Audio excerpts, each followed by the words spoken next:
வணக்கம் நண்பர்களே. இன்னும் 1, 2 நாட்கள்ல, அதாவது குறிப்பா சொல்லணும்னா 16ஆம் தேதி மார்ச் அன்று பாராளுமன்ற சிறப்பு கூட்டம் நடைபெற இருக்கு. இதுல மிக மிக முக்கியமான 2 பில்ல கொண்டு வரப் போறாங்க. சட்ட மசோதாவ கொண்டு வர. ஒண்ணு சட்ட திருத்தம், இன்னொன்னு சட்ட மசோதாவாவே கொண்டு வரப் போறாங்க. அந்த சட்ட திருத்த மசோதா எத பத்தி அப்படின்னா, பெண்களுக்கான பாராளுமன்ற தேர்தல்களினால இடஒதுக்கீடு 33% அது ஏற்கனவே பாராளுமன்றத்துல பாஸ் பண்ணிட்டாங்க. ஆனா இன்னும் அமலுக்கு வரல. இத என்ன சொல்லியிருந்தாங்கன்னா 2034 29 பாராளுமன்ற தேர்தல் கூட இல்ல.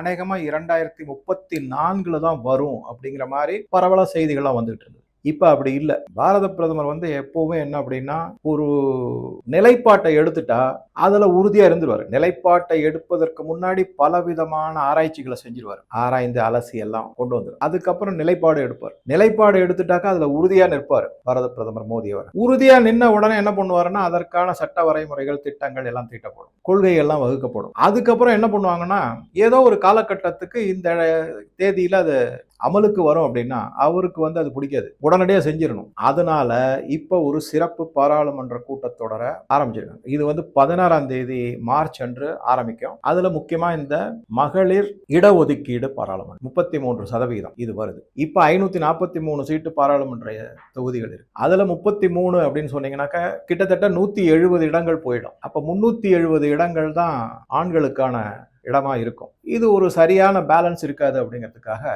இதன் கூடவே மற்றொரு மசோதாவையும் கொண்டு வர இருக்காங்க. அது எதை பத்தி அப்படின்னு பாத்தீங்கன்னாக்க டீலிமிட்டேஷன் ப்ராசஸ், அதாவது தொகுதி மறுசீரமைப்பு மசோதா. இப்ப 543 பாராளுமன்ற தொகுதிகள் இருக்கு இந்தியாவில். இது மறுசீரமைப்பு நிகழ்த்தும் போது அதுக்கு பல அடிப்படைகள்லாம் இருக்கும். One of the reason main இது எது பாத்தீங்கன்னா மக்கள் தொகை, அதை வச்சு செய்வாங்க. இப்ப இது கடைசியா எப்ப செஞ்சாங்க அப்படின்னு பாத்தீங்கன்னா 2002லயே ஏதோ செஞ்சிருக்காங்க. அப்ப தமிழ்நாட்டினுடைய மக்கள் தொகை வெறும் 4.5 கோடி, இன்னைக்கு கிட்டத்தட்ட 8 கோடி இருக்கு. அந்த அடிப்படையில பார்க்கும்போது 39 பாராளுமன்ற தொகுதிகள்ங்கிறது கிட்டத்தட்ட 50% உயர்ந்து 59 தொகுதிகளாக வருவதற்கான சாத்தியக்கூறுகள் அதிகம். அதே மாதிரி உத்தரப்பிரதேசத்துல 80 தொகுதிகள் இருக்கு. அது 50% உயர்ந்து 40 தொகுதிகள் அதிகமாகி 120 தொகுதிகளாக வருவதற்கான அதிகம். ஆனா இங்க தமிழ்நாட்டில் எப்படி பரபர ஓடி இருக்குன்னா, அவங்களுக்கு 40 தொகுதி கிடைக்குது உத்தரப்பிரதேசத்துக்கு, தமிழ்நாட்டுக்கு 20 தொகுதி தான் கிடைக்குது அப்படின்னு சொல்லிட்டு ஒரு பரப்புரை. இதை இன்னும் அரசியலா ஆக்கப்பட்டிருக்கு. அதை நம்ம தனி வீடியோவை பார்க்கலாம். ஏன்னா இப்ப இதுல எடுத்தோம்னாக்க இந்த வீடியோவினுடைய மிக முக்கியமான சில தகவல்கள்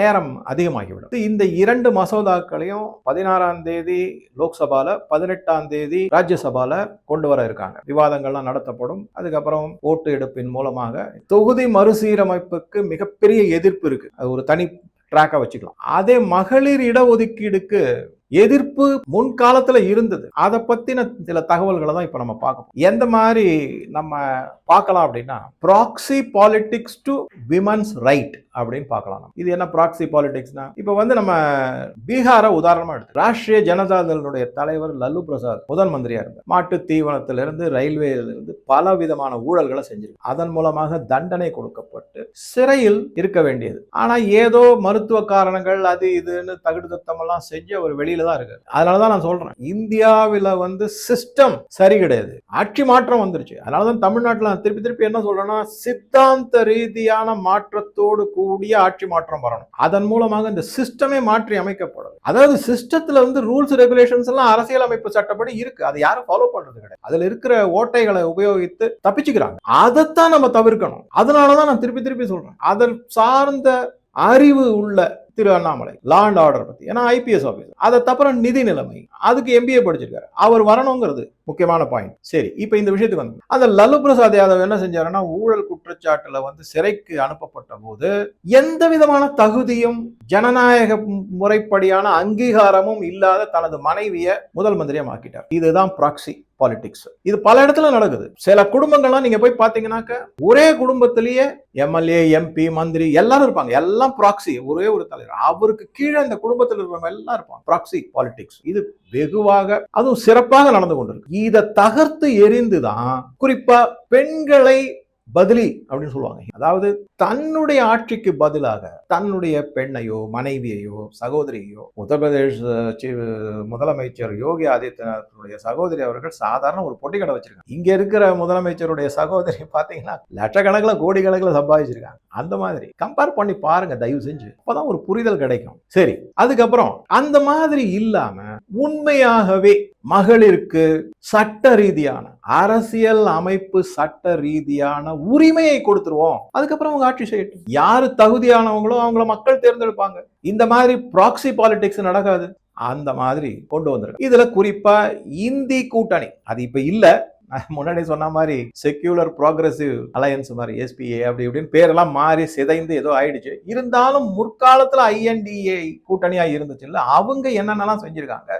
இப்ப இருக்கிற அரசு அதற்கு அந்த தவறுகளை திருத்தி வேற மாதிரி எப்படி எப்படி எல்லாம் கொண்டு வந்திருக்காங்க அப்படிங்கிறத பார்க்கலாம். முதல் கட்டமா இந்தி கூட்டணியில என்னென்ன மாதிரி செஞ்சிருக்காங்க. இந்தி கூட்டணியில காங்கிரஸ் முக்கியமான பார்ட்டி. என்னைக்குமே பிற்போக்குத்தனமான ஒரு மரபை கடைபிடிக்கக்கூடியவங்க. சும்மா சொல்லுவாங்க நாங்க மாடர்ன், அது இதெல்லாம் பிற்போக்குத்தனம் மிக அதிகமாக உள்ள ஒரு பார்ட்டி எதுனா, ஆனா அவங்க பாஜகவை குறை சொல்லுவாங்க. இந்துத்துவ பார்ட்டி, பிற்போக்குத்தனமான பார்ட்டி, மதவாத பார்ட்டிலாம் சொல்லுவாங்க.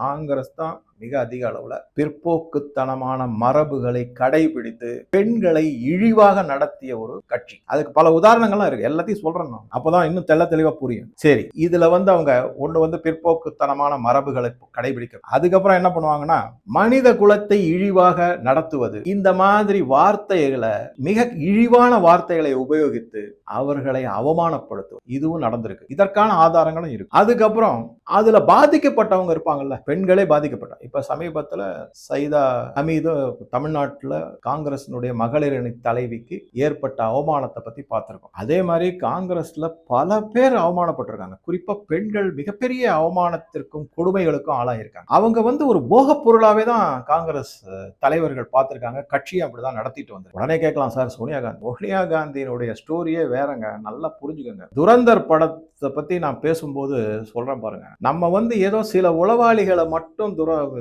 அடுத்த நாட்டுக்கு, நம்ம அது அண்டை நாட்டான பாகிஸ்தானுக்கோ இதோ அனுப்பி வச்சிருக்கோம். ஆனா அமெரிக்காவோட சிஐஏ நம்ம நாட்டுல அனுப்பப்பட்ட துரந்தர் திருமதி சோனியா காந்தி இந்த நாட்டினுடைய மிகப்பெரிய தலைவராகவே மக்களாலே அங்கீகரிக்கப்பட்டிருக்காங்கன்னா எப்பேற்பட்ட ஒரு உளவாளி அவங்க இருக்காங்கன்றது, திறமையான உளவாளி அப்படிங்கிறது தான் என்னோட பார்வை. அதுக்கு வந்துகிட்டு இருக்கு, அதை பத்திய பல தகவல்கள் வந்துகிட்டே தான் இருக்கு, பார்க்கலாம் அதை. சோ இந்த மாதிரி இருக்கிற இடத்துல தான் தற்போதைய பாரத பிரதமர் தலைமையிலான மோடி அரசு, பாஜக அல்லது என்டிஏ கூட்டணி அரசு என்ன செஞ்சிருக்காங்கன்னா, பெண்களுடைய அரசியல் ஆட்சியை அதை எப்படி பண்ணிருக்காங்கன்னா, ஒரு அரசியல் டார்கெட்னு சொல்லுவாங்க. அதாவது இந்த பெண்மணி மேல ஒரு கண் வச்சுட்டாங்கன்னா அவங்களை எப்படியாவது அடிச்சு ஒழிச்சிடணும், அவங்களை கேவலப்படுத்தணும், அவமானப்படுத்தணும், அரசியலை விட்டு விலகி விடுக்கணும். அந்த மாதிரி இல்லாம அந்த பெண்களுக்கு இறையாண்மை சார்ந்த ஒரு கட்டமைப்பை நிகழ்த்தக்கூடிய இடத்துல கொண்டு அந்த பெண்களுக்கு அங்கீகாரம் அளித்துள்ளது இந்த மோடி அரசு. அதுதான் அந்த 33% இடஒதுக்கீடு பெண்கள். இந்த 33% இடஒதுக்கீடு அரசியல் அமைப்பு சட்டத்திற்கு அதை சார்ந்து இருப்பதனால நான் சொன்ன மாதிரி இறையாண்மையோடு கூடிய கட்டமைப்பை அமைக்கக்கூடிய இடத்துல பெண்கள் நிறுத்தப்படுறாங்க. அவங்களுக்கான சட்ட ரீதியான அங்கீகாரம் கொடுக்கப்படும். யாராலையும் அசைக்க முடியாது. கண்டபடி ஏதாவது பேசுறாங்கன்னா அதுக்கப்புறம் நடக்கிறது வேற அப்படிங்கிற மாதிரி. ஏன்னா அரசியல் ரீதியான அங்கீகாரம் கொடுக்கப்பட்டது. அதை இந்த மோடி அரசு செஞ்சிருக்காங்க. இதுக்காக தான் என்ன பண்ணுங்க, இது அரசியல் ரீதியான. இதை தவிர அடுத்த லெவல் அரசியல் அல்லாத பெண்மணிகள் இன்ஸ்டிடியூஷனல் லெவல் டெவலப்மெண்ட் ப்ரோக்ராம், நான் சொன்ன மாதிரி Mudra loan, self help group, இத மாதிரி பல திட்டங்களையும் கொண்டு வந்திருக்காங்க. இதை பத்தி பார்க்கும்போது இந்தி கூட்டணி மகளிரை போக பொருளா நினைப்பது ஒரு கமாடிட்டி மாதிரி தான் பேசியிருக்காங்க. அதுக்கான ஆதாரங்கள்லாம் நான் இப்ப சொல்றேன் பாருங்க, யார் யாரெல்லாம் எப்படி எல்லாம் பேசியிருக்காங்க. அவங்கள இந்த பெண்களை, அரசியல்ல வரக்கூடிய பெண்களை அச்சுறுத்துவது, மிரட்டல் துணியில பேசு, அதை ஒரு கலையாகவும் ஒரு கலாச்சாரமாகவே இந்தி கூட்டணியில மாறிவிட்டது அப்படிங்கிறது தான் பல ஆதாரங்களோடு நமக்கு தெரிய வர செய்தி. இப்ப இதை எல்லாத்தையும் தவிர்த்து தவிடுபொடியாக்கி என்ன கொண்டு வந்திருக்காங்க அப்படின்னா, இந்த 16ஆம் தேதி மார்ச் மாதம் வரக்கூடிய பாராளுமன்ற கூட்டத்தொடர்ல நாரி சக்தி வந்தன் அதிநியம் அப்படிங்கிற கான்செப்டை கொண்டு நிறுத்த போறாங்க. அதாவது மகளிருடைய சக்தி, அதற்கு நாங்க வந்தனம் தெரிவிக்கிறோம், அதற்கான முன்னெடுப்புகளை செய்யும் அப்படிங்கிறது தான் இதுல முக்கியமான செய்தி. இதை 16ஆம் தேதி கொண்டு வரப்போம். இதன் மூலமாக நான் ஏற்கனவே சொன்ன மாதிரி மகளிர் இடஒதுக்கீடு பாராளுமன்றம் மற்றும் மாநில சட்டசபைகள்ல இது 29 வரப்போகுது, நடைமுறைக்கு வரப்போகுது அப்படிங்கிறது தான் முக்கியமான செய்தி. இனிமே வர தேர்தல்கள் எல்லாத்திலையுமே 33% பெண்களுக்கான இடஒதுக்கீடு அரசியலில் எம்எல்ஏ எம்பி போன்ற நிர்ணயிக்கப்படும், உறுதி செய்யப்படும். அதைத்தான் இப்ப பாஸ் பண்ண போறாங்க. இதுக்கு தான் பல எதிர்கட்சிகள் குயோமுறையன்னு கத்திக்கிட்டு இருக்காங்க. Congress it is in fix அப்படின்னு புஷ் டு எ கார்னர் அந்த மாதிரி பண்ணி வச்சிருக்கு. எக்கனாமிக் மிஷன்ஸ் அதுல குறிப்பா அதாவது பொருளாதார முன்னெடுப்புகள் மோடி அவர்கள் என்ன செஞ்சிருக்காங்கன்னா இந்த லக்பதி தீதி அப்படிங்கிறத 2-3 வீடியோல முன்னாடி சொல்லியிருக்காங்க. லக்பதி தீதி அதாவது கிராமப்புறத்துல இருக்கக்கூடிய மகளிருக்கு சுய உதவி குழுக்கள் மூலமாக பண உதவி செய்யுது. பீகார்ல 10,000 கொடுத்தாங்க, இப்ப தமிழ்நாட்டில் அறிவிச்சிருக்காங்க 10,000 ரூபாய் கொடுக்க போறேன்னா அதன் மூலமாக அவள் தொழில் தொடங்குவார்கள். அந்த தொழில் நன்றாக நடந்து வளர்ச்சி அடைந்தால் அதற்கு மேலும் கடன் உதவி, அதுவும் 0% இன்ட்ரெஸ்ட், வட்டி இல்லா கடன் கொடுக்கப்பட்டு அவர்கள் வாழ்வாதாரத்தை முன்னேற்றுவது, பொருளாதாரத்தை முன்னேற்றுவது. இப்ப ஒரு தரம் பொருளாதாரம் முன்னேற்றுச்சுன்னு வச்சுங்க, அந்த மகளிர் அனைவருமே பொருளாதார ரீதியாக சுதந்திரமாக செயல்படக்கூடிய நிலைமைக்கு வருவாங்க. உடனே கேட்கலாம், சார் அப்படின்னா மற்றவங்க எல்லாம் வீட்டில் இருக்கிறவங்க எல்லாம் அவங்க அடக்கி ஆளுவாங்களா? அதெல்லாம் நம்ம போகக்கூடாது. அது சோசியல் அந்த மாதிரி போகாது. ஏன்னா இந்தியாவில் ஜென்ரலா இந்த மாதிரி கிடையாது. இதுவரை அடக்கி ஆளப்பட்டவர்களுக்கு ஒரு சுதந்திரம், பொருளாதார ரீதியாக நிதி ரீதியான ஒரு சுதந்திரம், அவர்கள் ஒரு சுயசார்பு தொழிலை எடுத்து செய்பவர்கள். அந்த மகளிரினுடைய சக்தியை இந்தியாவினுடைய வளர்ச்சிக்கு விகசித் பாரத் அப்படிங்கிறதுக்கு பங்களிப்பாக இருக்க வேண்டும். அதன் கூட இந்த 33% மகளிர் இடஒதுக்கீடும் வளர்ச்சி அடைந்த பாரதம் 2047 மிகப்பெரிய பங்களிப்பு இருக்க வேண்டும் என்பதற்காக இந்த முன்னெடுப்புகள்லாம் செய்யப்பட்டுள்ளது. முக்கியமான செய்தி. சரி, இதுல எப்படி எல்லாம் இது இப்ப நடந்துகிட்டு இருக்குது, இதுக்கு முன்னாடி என்னென்னலாம் நடந்தது, அதை எப்படி ரெக்டிஃபை பண்ணிருக்காங்க அப்படிங்கறத நம்ம பார்த்தோம்னா, இப்ப என்ன முதல்ல தமிழ்நாட்டில இருந்தே ஆரம்பிப்போம். 1989 அப்போது இருந்த தலைவி திருமதி ஜெயலலிதா அவர் சட்டசபையில முதலமைச்சர் மற்றும் அவருடைய மந்திரி சபை அமைச்சர்களால மானபங்கப்படுத்தப்பட்டார், அவமானப்படுத்தப்பட்டார். நேரடியாக பிசிக்கல் அட்டாக்னு சொல்லக்கூடிய நேரடியான தாக்குதல்கள். ஒரு பெரிய நோட் புக்கை தூக்கி எரிஞ்சாங்க, அவர் தலையில போட்டு கிட்டத்தட்ட அந்த இடத்துல காயம்பட்டது. அதுக்கும் கீழ்த்தரமான விமர்சனங்கள் வச்சாங்க. அந்த ரத்தம் வெளியே வந்த போது மிக மிக கீழ்த்தரமான, இதெல்லாம் நமக்கு கேட்டா காது கூசும். ஆனா என்ன செய்வது, யோசிச்சு பாருங்க. 1985 ஒரு 11 வருஷம், இப்போ ஒரு 26 37 வருஷங்கள் அவங்களும் ஆட்சியில் இருந்திருக்காங்க. மக்கள் அந்த மாதிரி ஒரு கேவலமான மனிதர்களுக்கு ஓட்டு போட்டிருக்காங்க. ஏன்னா அவர்கள் மூளை சலவை செய்யப்பட்டவர்கள். இப்பதான் அந்த மனமாற்றம் கொஞ்சம் கொஞ்சமாக வந்து, அதனாலதான் நான் சொல்றேன், தலைவர்கள் எப்ப நடவடிக்கையும் முடிவும் எடுப்பாங்க அப்படின்னா மக்கள் ஆதரவு முழுமையாக இருந்தால்தான், அதுவும் லாங் டேர்ம்ல வரும். அதை திரு அண்ணாமலை அவர்கள் கொண்டு வந்துட்டாங்க தமிழ்ல. அவருடைய ஆசை நிறைவேற போகுது, மனமாற்றம் நிகழ்ந்து வருகிறது. அதுல இந்த மாதிரி தாக்குதல்கள் மட்டும் இல்லாம அவருடைய ஆடைகளை பிடித்து இழுத்து மானபங்கப்படுத்தினார். மிக மிக கேவலமா அசிங்கமானவர். அப்பேற்பட்டவர்கள் நம்மளை ஆட்சி செஞ்சிருக்காங்கன்னு நினைக்கும் போது இன்னைக்கும் நமக்கு அவமானத்துல தலைகுனிவு தான் ஏற்படுகிறது. 80 வயது கடந்த இன்னைக்கு இருக்கக்கூடிய ஒரு அமைச்சர் அன்னைக்கு வெறும் உள்ளாடைகளோட டேபிள் மேல நின்று டான்ஸ் ஆடி இருக்காரு. எப்பேற்பட்டவர்கள் நம்மளை ஆட்சி செஞ்சிருக்காங்கன்னும் போது ரொம்ப வருத்தமா இருக்கு. இவர்கள்லாம் மக்கள் பிரதிநிதிகள் அந்த மாதிரி. சரி, நான் தான் சொல்லல, கலாச்சார சீரழிவு, அதனாலதான் தூக்கி எறியணும். இப்பதான் மிகப்பெரிய ஒரு மாற்றம் வந்தே ஆகணும். மக்கள் எல்லாம் என்ன பண்ணுவாங்கன்னா, இது டிஎம்கே பத்தின ஒரு செய்தி. சாதாரணமாவே காங்கிரஸ்ல என்ன பண்ணுவாங்க அப்படின்னா, யாராவது தனக்கு போட்டியாகவோ இதுவாகவோ வந்துட்டாங்கன்னா அவங்கள உடனே என்ன பண்ணிடுவாங்கன்னா கேரக்டர் அசோசினேஷன், அதாவது அவர்களுடைய குணநலங்கள், அவருடைய வாழ்வு எல்லாத்துலயும் ஒரு சேற்றவாரி இறைக்கிற மாதிரி அவங்க மேல மிகப்பெரிய அவதூறு, கீழ்த்தரமான அவதூறுகளை வச்சு அவங்க வெளியில தலையை காமிக்க முடியாது, அவமானப்படுத்தப்படுவார்கள். அந்த மாதிரி கொண்டு கேரக்டர் அசோசினேஷன் பண்ணும். அதுக்கப்புறம் என்ன பண்ணுவாங்கன்னா, பொது வாழ்க்கையில மகளிருடைய பங்களிப்பை மிகவும் கேவலமாக கீழ்த்தரமாக விமர்சித்து அதை குறைப்பதற்கான எல்லா வழிகளிலும் ஈடுபடுவார். அப்ப மக்கள் அந்த மகளிர்கள் மீது ஒரு வெறுப்புக்கு தள்ளப்படுவார்கள். இது எல்லாத்தையும் விட 27 வருடமாக இந்த மகளிர் இடஒதுக்கீடு அதை தடுத்து நிறுத்திக்கிட்டே வந்துட்டு இருக்காங்க காங்கிரஸ். 27 வருடமா இந்த மசோதா நிறைவேற்றுவதை தடுத்து நிறுத்தியுள்ளார்கள். இப்பதான் என்ன பண்ணிட்டாங்கன்னா, கொஞ்சம் இதுவும் இப்ப சோசியல் மீடியா இது எல்லாமே பரப்புரைகள் மிகப்பெரிய அளவுல போகும்போது மக்களுக்கு பலவிதமான அதிகமான புரிதல்களும் அறிதல்களும் வந்த பிறகு காங்கிரஸ் கொஞ்சம் ஆடி போயிருக்கு. இதுல என்ன நான் கேள்விப்பட்டேன் அப்படின்னா, சோனியா காந்தி அவர்கள் காங்கிரஸ் தலைவர் மல்லிகார்ஜுன கர்கே கூப்பிட்டு தனிப்பட்ட முறையில இந்த மகளிர் ஒதுக்கீடு மசோதாவை எதிர்க்காதீங்க, அதுக்கு ஆதரவா பேசுங்க, இல்லைன்னா காங்கிரஸ் கட்சி இருக்கிறதும் இல்லாம காணாமையே போயிடும், அதனால இதுல மக்கள் கிட்ட இருந்து விரோதத்தை சம்பாதித்துக் கொள்ளாதீர்கள்,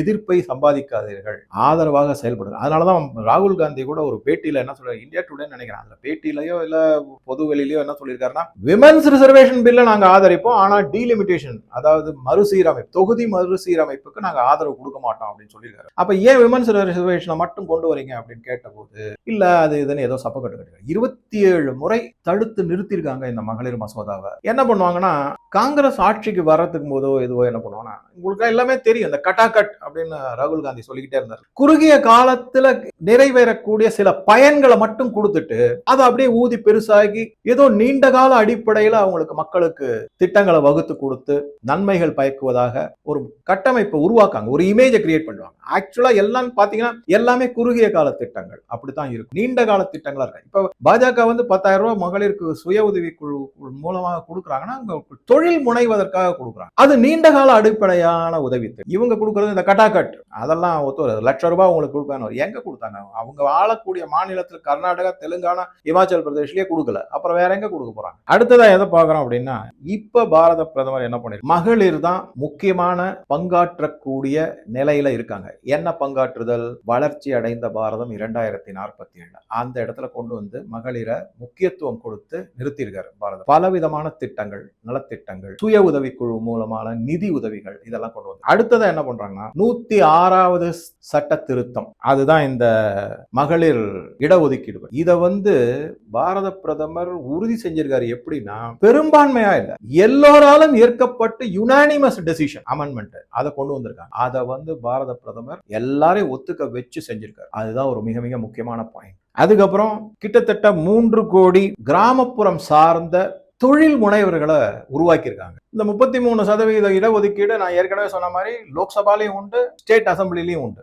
இதை தவிர கிட்டத்தட்ட 11 கோடி டாய்லெட் வசதிகள் செய்யப்பட்டு கட்டி கொடுக்கப்பட்டுள்ளன. சில பேர் அதை ரொம்ப தவறா யூஸ் பண்ணிருக்காங்க, ரொம்ப வருத்தமா இருந்தது வீடியோஸ் எல்லாம் பார்க்கும். ஆனா பிரதமர் எடுத்த முன்னெடுப்பு நியாயமான, நேர்மையான ஒரு சமூக நலன் சார்ந்த முன்னெடுப்பு. 11 கோடி டாய்லெட். இதன் மூலமா என்னன்னா, ஸ்கூல்ல எல்லாம் நீங்க பாத்தீங்கன்னாக்க பெண் பிள்ளைகள்லாம் ரொம்ப அவஸ்தைக்கு ஆளாவாங்க. அவங்களால சிறுநீர் கூட கழிக்க முடியாது, தண்ணி குடிக்க மாட்டாங்க. ஏன்னா தண்ணி குடிச்சா சிறுநீர் கழிக்க வேண்டிய அவசியம் ஏற்படும், அதற்கான வசதி இல்லை. இப்ப அப்படி இல்லை. பலவிதமான இடத்துல, எல்லா இடத்துலையும் 11 கோடி டாய்லெட் கட்டி கொடுக்கப்பட்டுள்ளதுங்கிறது முக்கியமான செய்தி. இப்ப கூட நான் சென்னையில நிறைய பேர்கிட்ட கேட்பேன், அண்ணா சாலை இருக்குங்க, இங்க ஒரு நிமிஷம் யோசிச்சு பாருங்க. நம்ம சைதாப்பேட்டையில இருந்து எடுத்துக்கலாம், அங்கிருந்து நம்ம இது வரைக்கும் அண்ணா இந்த ஓமந்தூர் எத்தனை இடத்துல பொது கழிப்பறைகள் இருக்கு சொல்லுங்க. இந்த ஆட்டோ ரிக்ஷா ஓட்டுறவங்க, தள்ளுவண்டி விற்கிறவங்க, கால்நடை எங்கேயாவது போறவங்க, வசதியே கிடையாது. ஏன் செய்ய மாட்டேங்கிறாங்கன்னு தெரிய மாட்டேங்குது. அதுதான், இதெல்லாம் வரணும். ஆக்சுவலா இது ஒரு மிக முக்கியமான செய்தி. இப்ப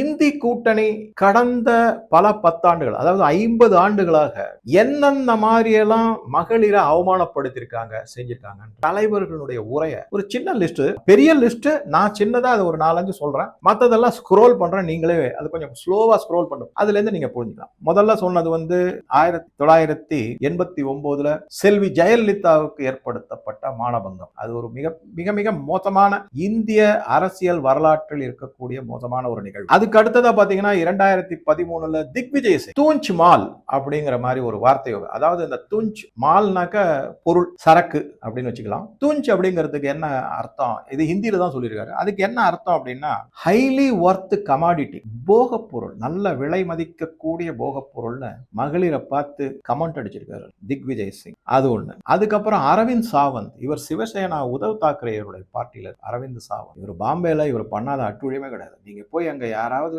பை சான்ஸ் உங்களுக்கு ஒரு வாய்ப்பு கிடைச்சதுன்னா, பிஎஸ்என்எல் இருக்கக்கூடிய சிவசேனா யூனியனுக்கு ஒரு தலைவர், அங்க போய் நீங்க கேட்டு பாருங்க. இன்னைக்கு நாசிக்ல டிசிஎஸ்ல நடந்த பல அட்டூழியங்களை பத்தி பேசுறோம்ல, அதுக்கு ஒருபடி மேல செஞ்சிருப்பாருன்னு சொல்லுவாங்க. இந்த அரவிந்த் சாவந்த் என்ன சொல்லியிருக்காரு அப்படின்னா, இம்போர்ட்டட் மால், வெளிநாட்டிலிருந்து தெரிவிக்கப்பட்ட சரக்கு பெண்கள் அப்படிங்கிற மாதிரி சொல்லியிருக்காரு. கங்கனா ரணாவத்தை பத்தி இந்த மாதிரி ஒரு தேவையில்லாத, அவங்க பாஜக இமாச்சல் பிரதேஷ்ல மண்டிங்கிற இடத்துல இருந்து வந்த ஒரு எம்பி, அவங்கள அந்த மாதிரி சொல்லியிருக்காங்க. இதுக்கு மேல பாத்தீங்கன்னாக்கா அசம் கான் அப்படிங்கிறவர், இவர் வந்து சமாஜ்வாதி பார்ட்டியை சேர்ந்தவர். அவர் வந்து ஜெயப்பிரதா பாஜகவுக்கு முன்னாடி ஜெயப்பிரதா எஸ்பியில சமாஜ்வாதி பார்ட்டியில தான் ராஜ்யசபா எம்பியா இருந்தாங்க. அப்புறமா சில இதெல்லாம் முடிஞ்சது. அவங்களுக்கு ஆதரவளித்த அமர் சிங் இறந்து விட்டார். அதனால அவங்களுக்கு வந்து பல விதமான சிக்கல்கள்லாம் ஏற்பட்டது. அப்ப இந்த அசம் கான் இதே சமாஜ்வாதி பார்ட்டியில இருக்கிறவர் தான் தலைவர். என்ன சொன்னார் அப்படின்னா, ஜெயப்பிரதாவை பார்த்து காக்கில அண்டர்வேர் போட்டிருக்காங்க, எல்லாரும் பாருங்க அப்படிங்கிற மாதிரி ஒரு கமெண்ட் அடிச்சாரு. எல்லாமே நீங்க பாத்தீங்கன்னா ஒரு மாதிரி கீழ்த்தரமா இருக்கும். இந்த விமன்ஸ் ரிசர்வேஷன் இருக்கு இல்லைங்க, அதாவது மகளிர் இடஒதுக்கீடு மூலமாக பாராளுமன்றத்துல, லோக்சபால மற்றும் சட்டசபைகள்ல மகளிர் வந்தா அவங்கள பார்த்து விசிலடிப்பதற்கும் தகாத முறைகள்ல கமெண்ட் சொல்வதற்கும் தான் நாம் உந்தப்படுவோம் அப்படின்னு யாரு சொல்லியிருக்காங்கன்னா, சமாஜ்வாதி தலைவர் முலாயம் சிங் யாதவ். இவர் வந்து உத்தரப்பிரதேசல முதலமைச்சரா இருந்திருக்காரு. அவர் அந்த மாதிரி சொல்றாரு. பெண்கள் சட்டசபைக்கோ பாராளுமன்றத்துக்கு வந்தா அவங்கள பார்த்து விசில் அடிக்கிறதுக்கும் மோசமான கமெண்ட் அடிக்கிறதுக்கு நாங்க உந்தப்படுவோம் அப்படிங்கிற மாதிரி சொல்லி. அதுக்கப்புறம் போட்சா சத்யநாராயணா, இவர் வந்து காங்கிரஸை சேர்ந்தவர். இவரும் வந்து 2012லயே சொல்லியிருக்காரு. என்ன சொல்லியிருக்காருன்னா, இந்தியாவுக்கு சுதந்திரம் நடு இரவுல கிடைச்சது. இதுக்கு அர்த்தம் பெண்கள் நடு இரவில் வெளியில் வரலாம் என்ற சுதந்திரம் கிடையாது. அவர்கள் வீட்டுக்குள்ளே முடங்கி கிடக்க வேண்டும். வெளியே வந்தால் பல தகாத செயல்கள் அவர்கள் மீது நடத்தப்படும். அதாவது இவர் வந்து கற்பழிப்பு எல்லாம் நியாயப்படுத்துறார். பெண்கள் 12 மணிக்கு மேலாம் மிட் நைட்ல வெளிக்கு வரக்கூடாது. இந்தியா சுதந்திரம் கிடைச்சிருக்கும், ஆனா இவங்களுக்கு சுதந்திரம் கிடைக்கலாங்கிற மாதிரி சொல்றாரு அவர். போட்சா சத்யநாராயணன். சஞ்சய் நிருபம் ஒருபடி மேல போய் ஸ்மிருதி இரானி தும்கோ லகாத்தி தி அப்படிங்கிற மாதிரி ஹிந்தியில ஒரு மிக கேவலமான இதை சொல்லியிருக்காரு. அபு அஸ்மி அவர் என்ன, இவர் வந்து மும்பையில இருக்கக்கூடிய சமாஜ்வாதி கட்சியை சார்ந்த எம்எல்ஏ அபு அஸ்மிங்கிறவர். அவர் என்ன சொல்றாருன்னா, இதை வந்து முலாயம் சிங் யாதவும் சொல்லியிருக்காரு. கற்பழிப்பு இந்த மாதிரி ரொம்ப சர்வசாதாரணமாக நடக்குது, நீங்க நடவடிக்கை அதுக்கு வந்து ஆண்கள் மேல நடவடிக்கை எடுக்க வேண்டியதானு கேட்டதுக்கு, தோ லடுக்கே ஹே கல்தி ஹோ ஜாத்தா ஹே அப்படின்ற மாதிரி சொல்லியிருக்காங்க. ஆண்கள் அவர்களால தவறு நடக்கும், அதை பெருசுபடுத்தக்கூடாது. அப்படின்னா என்ன சொல்றீங்க நீங்க? மகளிருக்கான மதிப்பு மரியாதை எதுவுமே கிடையாதா? அவங்க வெறும் போகப் பொருளா தான் பாப்பீங்களா? அவர்கள் மேல நடக்கக்கூடிய தாக்குதல், கற்பழிப்பு போன்றவைகள் எல்லாமே நீங்க நியாயப்படுத்துறீங்களா? ஆண்கள் என்ன வேணா செய்யலாங்கிற மாதிரியா? எந்த மாதிரி ஒரு சமூக அவலம் 75 ஆண்டுகளுக்கு பிறகும் இந்தியாவில் இருக்கு அப்படிங்கிறது தான் மிகப்பெரிய ஒரு அவமானம். நமக்கு சந்தேஷ்காலி வெஸ்ட் பெங்கால், அங்க பெண்கள் வெளியில சொல்ல முடியாத அளவுக்கு பாலியல் வன்கொடுமைக்கு ஆளாயிருக்கு. மம்தா பானர்ஜி ஆனா என்ன சொல்லிட்டு போறாங்க?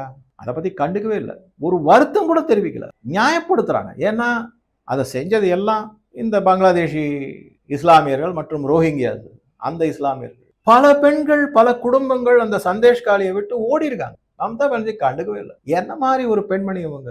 அந்த மாதிரி. அதுக்கப்புறம் இங்க தமிழ்நாட்டுல சைதை சாதிக் அப்படிங்கிறவர், இவர் டிஎம்கேயை சேர்ந்தவர். இவர் வந்து ஒரு மிக மிக கீழ்த்தரமான விமர்சனத்தை குஷ்பு சுந்தர் அவர்கள் மீது, கௌதமி அவர்கள் மீது போன்ற பல நடிகைகள் கேவலமான கீழ்த்தரமான விமர்சனங்களை வச்சிருக்காரு. அந்த மாதிரி அதெல்லாம் கேட்கறதுக்கு காது கூசும். அந்த மாதிரி இருக்கு. அதுக்கப்புறம் அதிர் ரஞ்சன் சௌத்ரி, இவர் இப்ப எம்பிஎல், அவரே காங்கிரஸே அவரை தோக்கடிச்சிட்டாங்க வெஸ்ட் பெங்கால்ல. இவர் வந்து லீடர் ஆஃப் அப்போசிஷன் பார்ட்டி காங்கிரஸா இருந்தாரு. அவர் வந்து ஜனாதிபதி முர்மு மேடம் பத்தி ஒரு மிக தரக்குறைவான விமர்சனம், ராஷ்டிர பத்தினி அப்படின்னு. அதாவது இந்த நாட்டிற்குடைய மனைவி மிக மிக மோசம், எனக்கே சொல்ல கூசுது. அந்த மாதிரி எல்லாம். அதுக்கப்புறம் அவர் வருத்தம் தெரிவிச்சாரு, அது வேற விஷயம். ஆனா சொல்லாம இருந்திருக்கணும் இல்லையா? என்ன மெச்சூரிட்டி இருக்கு? அதுதான். அதுக்கப்புறம் இந்த சுப்ரியா ஸ்ரீநாத் காங்கிரஸ் தலைவர், அவங்க ஒரு பெண்மணி, அவங்களே கங்கனா ராணாவத்தை கீழ்த்தரமா விமர்சனம் பண்ணிருக்காங்க. அதுக்கப்புறம் ரன்தீப் சுர்ஜேவாலா, அவங்க ஹேமமாலினியை பத்தி மிக மிக மோசமான விமர்சனங்களை வச்சிருக்காங்க. ஸோ இந்த மாதிரி இதை விட மிக மிக முக்கியமானது என்ன அப்படின்னா, இப்ப சமீபத்துல 2025 கடைசியில நடந்த ஒரு மசூதிக்குள்ள, மதர்சா மசூதி எல்லாம் சேர்ந்தது. அந்த இடத்துக்கு வந்து அகிலேஷ் யாதவ், சமாஜ்வாதி பார்ட்டியினுடைய முன்னாள் முதலமைச்சர் தலைவர், தன்னுடைய மனைவி டிம்பிள் யாதவை கூட்டிகிட்டு போய் அங்க போன உடனே அவங்க சாதாரண இந்து பெண்மணி, அதனால நெத்தியில திலகம் வச்சிருக்காங்க, சாதாரண புடவை தான் கட்டிட்டு போயிருக்காங்க. அந்த மாதிரி அவங்க இந்த இஸ்லாமிய உடையான புர்கா ஹிஜாப் அதை போடல. அவங்க அதை பத்தி மௌலானா சாஜித் ரஷீதி அப்படிங்கிறவரு மிக மிக மோசமான விமர்சனங்களை வச்சு அவங்கள அந்த டிம்பிள் யாதவை அவமானப்படுத்துறாங்க. அவங்க கண்ணில் தண்ணியே வந்துருச்சு. இப்படி ஒரு அவமானம் தேவையான? அகிலேஷ் யாதவ் பக்கத்திலே இருக்காரு, உடனே ஒரு மறுப்பு தெரிவிக்க வேண்டாம், ஒரு கண்டனம் தெரிவிக்க வேண்டாம், இந்த மாதிரி சொல்லக்கூடாது. நீங்க சொல்றது உங்க இஸ்லாமிய பெண்களுக்கு வேணா அது மாதிரி இருக்கலாம். இந்து பெண்கள் நீங்க எப்படி இது மாதிரி சொல்ல முடியும்? ஒரு முன்னாள் முதலமைச்சரினுடைய மனைவி தற்போது பாராளுமன்றத்துல உறுப்பினரா இருக்கிறவங்க என்ன மாதிரி மரியாதை கொடுக்குறாங்கன்னு கேட்டிருக்கணுமா வேண்டாமா? வாய மூடிக்கிட்டு இருந்தாரு. எதுன? எல்லாம் ஓட்டு. எங்கேயாவது ஏதாவது எதிர்த்து பேசிட்டா அந்த மௌலானா சாஜித் ரஷீதி இஸ்லாமியர்கள் ஓட்டு சமாஜ்வாதி பார்ட்டிக்கு போடாதீங்கன்னு சொல்லிடுவாரோ? அந்த பயத்துல ஓட்டுக்காக தன் மனைவியினுடைய அவமானத்தை பொறுத்துட்டு இருந்திருக்காரு அகிலேஷ் யாதவ். இத மாதிரி எல்லாம் பல நிகழ்வுகள், ஒரு பெரிய லிஸ்டே இருக்கு என்கிட்ட. இதை எல்லாத்தையும் பார்க்கும்போது எப்பேற்பட்ட பின்னணியில இந்த இந்தி கூட்டணி இருந்திருக்கு, எந்தெந்த மாதிரி முன்னெடுப்புகள்லாம் செஞ்சிருக்காங்க. நான் சொன்ன மாதிரி மகளிரை இழிவுபடுத்துவது, அவமானப்படுத்துவது, அதை ஒரு கலாச்சாரமாவே ஆக்கிவிட்டார். மகளிரை ஒரு போகப் பொருளாகவே பார்த்துள்ளார்கள். இந்தி கூட்டணி, அதுல குறிப்பா காங்கிரஸ், டிஎம்கே, சமாஜ்வாதி பார்ட்டி போன்ற கட்சிகள் இந்த மாதிரி தான் செஞ்சுட்டு வந்தாங்க கடந்த காலத்துல. இதன் காரணமாகத்தான் அவங்க மகளிர் இடஒதுக்கீடை 27 முறை தடுத்துள்ளார்கள்.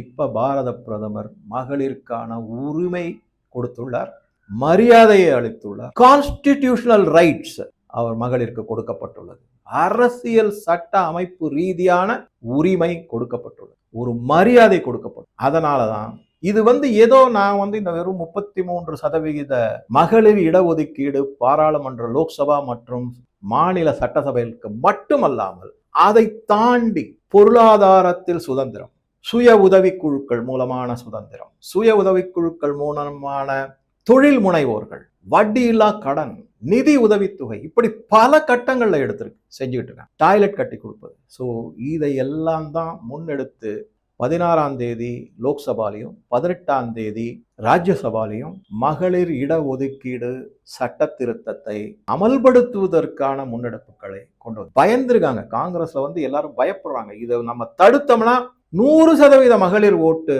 அவங்களுக்கு வராது, காங்கிரஸ் அடியோடு ஒழிந்து விடும் அப்படிங்கிற ஒரு மனப்பான்மையில தான் சோனியா காந்தி மல்லிகார்ஜுன் கர்கே கூப்பிட்டு அட்வைஸ் பண்ணியிருக்காரு. அவரும் ராகுல் காந்தி கிட்ட சொல்லியிருக்காரு. அவங்க எல்லாருமே அப்படியே ஒரு மாதிரி பம்மி பேசிக்கிட்டு இருக்காங்க. இப்ப என்ன செய்வாங்க அப்படின்னா, நான் இந்த இடத்துல ஒரே ஒரு சின்னது என்னுடைய பார்வையில் இருந்து என்னன்னா, இந்த டீலிமிட்டேஷன் பில்லையும் சேர்த்து கொண்டு வந்திருக்காங்க. இது ஆக்சுவலா என்ன இருக்குன்னா, பிஓகே இருக்கு இல்லைங்களா, ஆக்குபைடு காஷ்மீர் அண்ட் ஜம்மு காஷ்மீர், பிஓஜேகே, அந்த இடத்துலையும் ஒரு 27 சீட்டு அசம்பிளி சீட்டு அமித்ஷா அவர்கள் அறிவிச்சிருக்காங்க. அங்கேயும் இந்த மறுசீரமைப்பெல்லாம் வரப்போகுது. இப்ப இவங்க என்ன பண்ண போறாங்கன்னா, பாகிஸ்தானுக்கு ஆதரவா அதை தடுக்கிற பேர் வழின்னு இறங்குவாங்க. ரெண்டாவது பாஜகவும் என்ன செய்யணும், மகளிர் இடஒதுக்கீடு சீட்டை இப்போதைக்கு கொண்டு வந்துருவோம், அதை வேற மாதிரி டீல் பண்ணலாம் அப்படின்னு சொல்லிட்டு எப்பவுமே ஒரு கான்ட்ரவர்சி, ஒரு நல்ல பில்லு இன்னொரு கான்ட்ரவர்சி, சர்ச்சைக்குரியது கொண்டு வருவாங்க. அது எது நல்ல இதுவோ அது சுமூகமா தீர்த்து வைக்கப்படும். சர்ச்சைக்குரியது ஒரு பார்லிமெண்டரி கமிட்டி எல்லாம் போட்டு உடனே ராகுல் காந்தி வெளியே பாராளுமன்றத்தில் வெற்றி அப்படின்னு 2 பேர்ல காமிப்பாரு. கார்த்திக் சிதம்பரம் இப்படி காமிப்பாரு, அவர் தான் இப்படி காமிப்பாரு எல்லாம் காமிப்பாரு. அவர் தான் ஜெயில இருந்து வெளியே வந்ததுக்கு விக்டரி சிம்பல் காமிச்சவர். அவங்க காமிச்சிட்டு என்ன பண்ணுவாங்க, பாத்தீங்களா நாங்க டீலிமிட்டேஷன் பில்லையே தடுத்து நிறுத்திட்டோம், இந்த அரசால எதுவுமே செய்ய முடியாது, ஆச்சா போச்சானா அவங்களுக்கு தெரியாது. இதை போட்டு வாங்குறதுங்கிற மாதிரி இந்த டீலிமிட்டேஷன் பில்லை வச்சு மகளிர் இடஒதுக்கீடு மசோதாவை நடைமுறைக்கு கொண்டு வரதுக்காக இப்படி கொண்டு வரப்பட்டது. இது என்னுடைய பார்வை.